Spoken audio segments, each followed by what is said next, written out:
Hi everyone, my name is Anjolaoluwa Monique Oluseye and I'm in my last semester here at Cizik School of Nursing at UTHealth Houston. So I know y'all saw my last video on why I chose Cizik, but this video is going to be specifically what I learned and what I gained from Cizik. I learned to be the best nursing student there is, showing up to clinical, showing up to class, and learning about the wide varieties of nursing, how cool and amazing it is.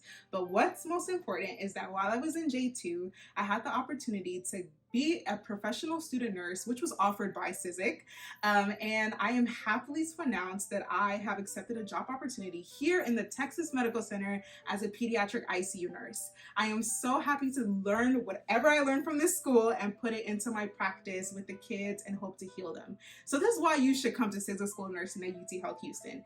They shape the paths of future leaders, so why not be here?